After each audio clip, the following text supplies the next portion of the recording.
میں اللہ تعالیٰ نے بیشتر مقامات پر اس چیز کو واضح فرمایا کہ کوئی بھی شخص والدین کے ساتھ سلوک مذموم نہ رکھے، ممدوح سلوک رکھے۔ چنانچہ سورہ بقرہ میں اللہ تعالیٰ ارشاد فرماتا وَإِذْ أَخَذْنَا مِيثَاقَ بَنِي إِسْرَائِيلَ لَا تَعْبُدُونَ إِلَّا اللَّهَ، کہ اللہ تعالیٰ نے بنی اسرائیل سے، اولاد یعقوب سے یہ وعدہ لیا کہ اللہ کے سوا کسی کی عبادت نہ کرنا، بے شک، وَبِالْوَالِدَيْنِ إِحْسَانًا، والدین کے ساتھ بھلائی کرنا۔ اب یہاں نقطہ کیا ہے؟ جی، نقطہ یہ کہ توحید کے بعد، توحید کی تدریس و تعلیم کے بعد سب سے پہلے اللہ تعالیٰ نے جن شخصیات، جن عظیم المرتبت شخصیات کے ساتھ حسن سلوک کا ذکر فرمایا اور حکم دیا، امرن فرمایا، وہ والدین ہیں۔ اور نہ صرف قرآن مجید فرقان حمید، بلکہ اگر ہم دیگر آسمانی کتب تورات، زبور اور انجیل کا مطالعہ کریں سو ان کتابوں میں بھی یہ احکامات ربانی صراحتاً موجود ہیں کہ والدین کے ساتھ حسن سلوک کیا جائے۔ یہ احکامات شریعت موصلی میں بھی تھے، شریعت عیسوی میں بھی تھے، اور یہ جو آیت میں نے آپ کے سامنے پڑھی وَإِذْ أَخَذْنَا مِيثَاقَ بَنِي إِسْرَائِيلَ، اب دیکھیں بنی اسرائیل والے تو مسلم نہیں ہیں، بے شک، بنی اسرائیل والے ان سے اللہ تعالیٰ جو حضرت موسیٰ کی امت ہے ان سے اللہ تعالیٰ یہ وعدہ لے رہا ہے کہ والدین کے ساتھ تم نے حسن سلوک کرنا ہے اور دیانتداری سے پیش آنا ہے، رحم دلی سے پیش آنا ہے، آنکھیں نہیں دکھانی، اس انداز سے پیش نہیں آنا کہ جب تم بات کر رہے ہو تمہاری گفتگو سن کے وہ گھبرا رہے ہوں، گھبراہٹ کا شکار ہو جائیں، کانپ رہے ہو، نہیں، یہ انداز مذموم ہے۔ قرآن و احادیث میں، سنت میں وعیدات ہیں اس انداز والے شخص کے لیے۔ انداز کون سا اپنانا ہے؟ ایک تو اف بھی نہیں کہنا۔ ان کے بڑھاپے میں جب بچپنا لوٹ آئے، بڑھاپے میں آپ بہت زیادہ بھلائی کریں لیکن وہ اپنی ضدوں پہ اتر آئیں، آپ بہت سی چیزوں کا اصرار کریں جو ان کے کھانے کے اعتبار سے مفید ہیں لیکن وہ نہ کھائیں، اور آپ شب و روز ان کی خدمت گزاری کریں، قدم بوسی کریں، دست بوسی کریں، اس کے باوجود وہ لوگوں سے یہ کہتے پھریں کہ ہمارا بیٹا ایسا ہے، ہمارے ساتھ حسن سلوک نہیں کر رہا، حتیٰ کہ وہ جب محتاج ہو جائیں، بولو براز کو صاف تمہیں کرنا پڑے، اس وقت بھی لفظ اوف نہیں کہنا، چونکہ یہ اب اصلی امتحان کا وقت ہے۔ صحیح۔ اب جوانی میں بچوں کو اس طرف نگاہ دوڑانی چاہیے جب وہ بچپن میں تھے، جب وہ طفل مکتب تھے، جب وہ پنگوڑے میں تھے، جب ماں کی گود میں تھے، اس وقت والدین کا ان کے ساتھ کیسا عمل ممدوح تھا، تو اس کو مد نظر رکھ کر معاملات کو آگے بڑھانا چاہیے۔ بالکل علامہ صاحب آپ نے ٹھیک کہا۔ اس کے ساتھ ہی وقت ہوئے ایک بریک کا، ملتے ہیں بریک کے بعد، ہمارے ساتھ رہیے۔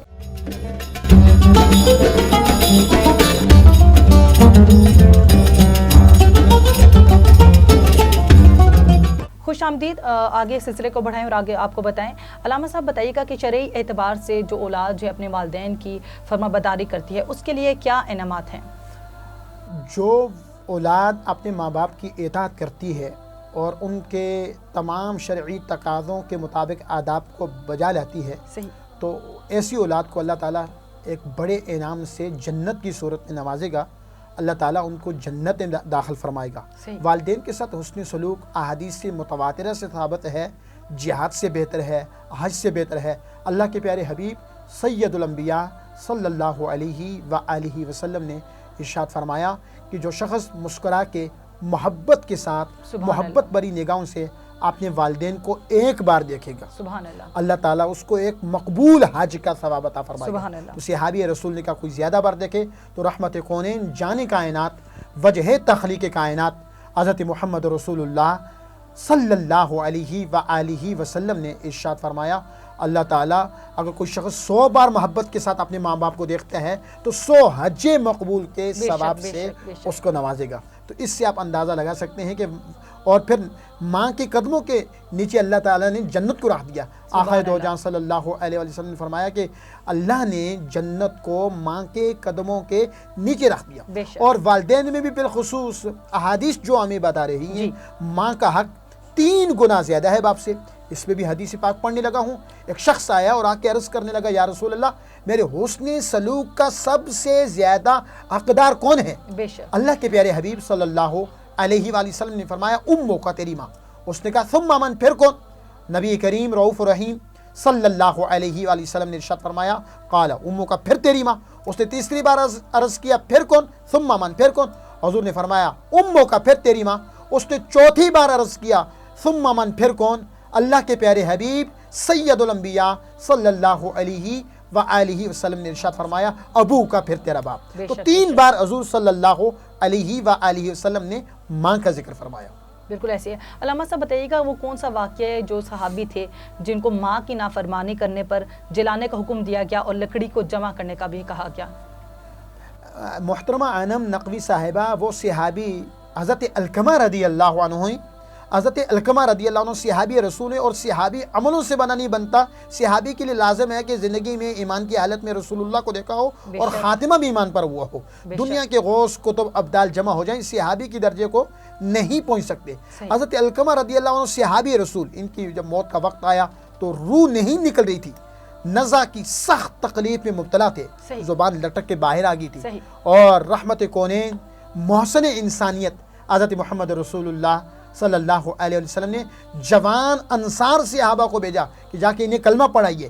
صحابہ کرام گئے اور 12 کلمے کی تلقین کی، ان کے سامنے کلمہ پڑھا، لیکن کلمہ زبان سے جاری نہ ہوا. تو اللہ کے پیارے حبیب صلی اللہ علیہ وسلم نے فرمایا کہ ان کی والدہ سے کہیں اگر وہ چل سکتی ان میں ہمت ہے تو وہ میرے پاس آ جائیں، وگرنہ میں خود ہی ان کے پاس چلا جاتا ہوں ان کے ضعف کا اور بڑھاپے کا لحاظ کرتے ہوئے. سو جب ان کی والدہ محترمہ نے آقا دو جہاں سرور کائنات صلی اللہ علیہ وسلم کا یہ پیغام سنا تو انہوں نے کہا کہ میں اللہ کے حبیب صلی اللہ علیہ وسلم کو زحمت نہیں دوں گی. عصا پکڑا، لاٹھی پکڑی، اس کے سہارے رسول اللہ کی خدمت میں حاضر ہوئیں.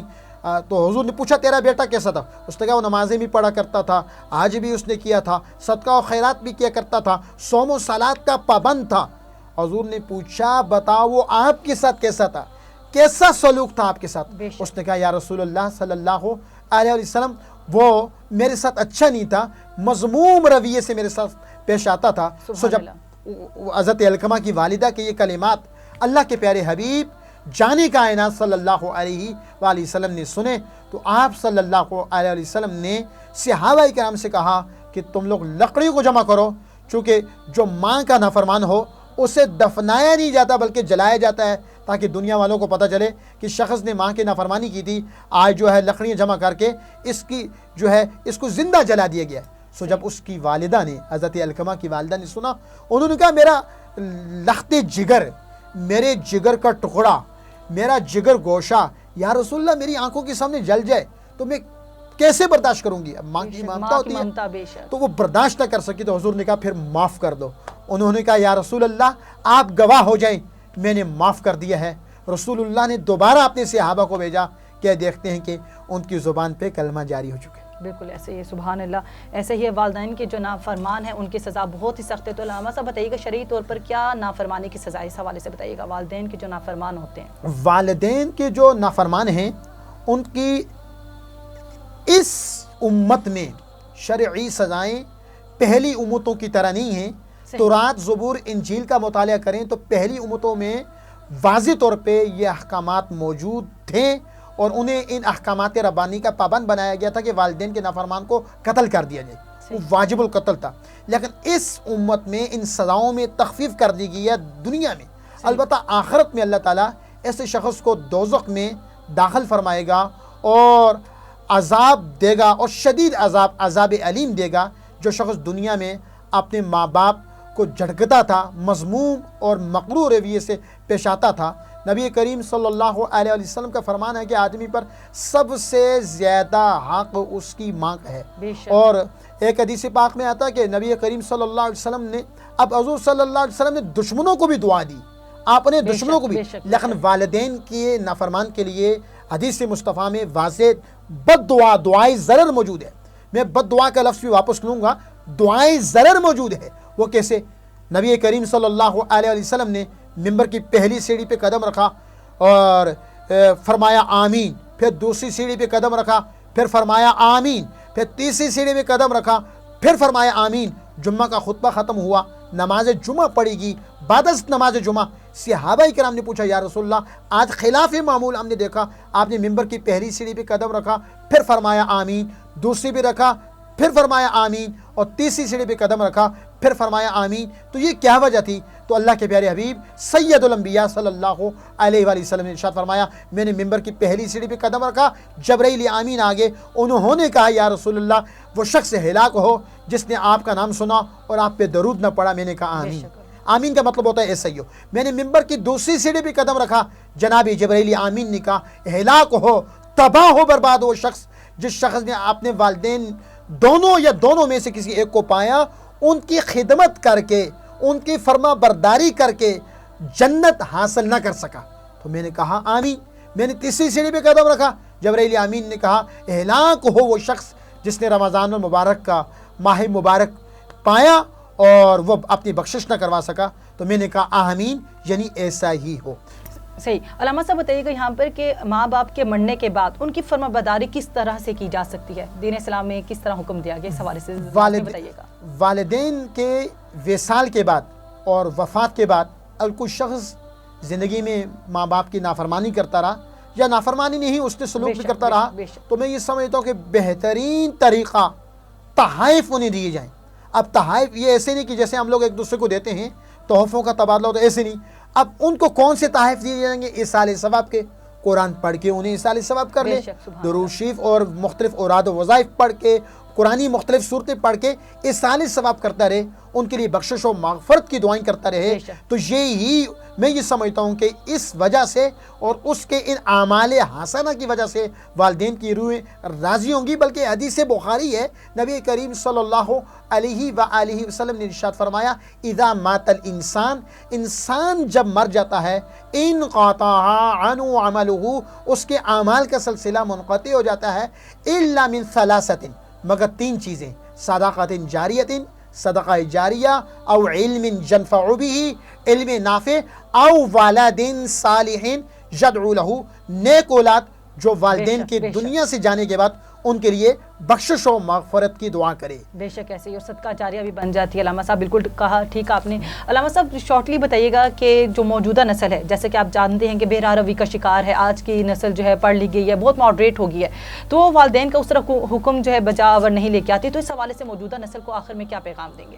میرا عصر حاضر کے جو نوجوان ہیں ان کے نام یہ پیغام ہے کہ یہ چند روزہ زندگی ہے، یہاں نہ چل سر کو اٹھا اٹھا کر۔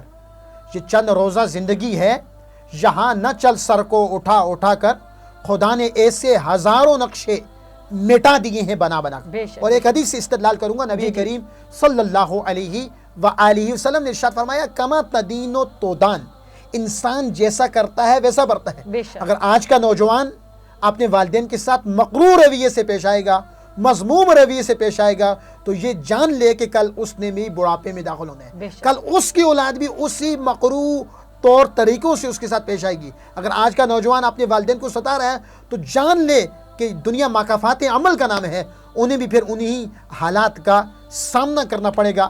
انسان کو ہر صورت میں عاجزی اور انکساری اختیار کرنی چاہیے۔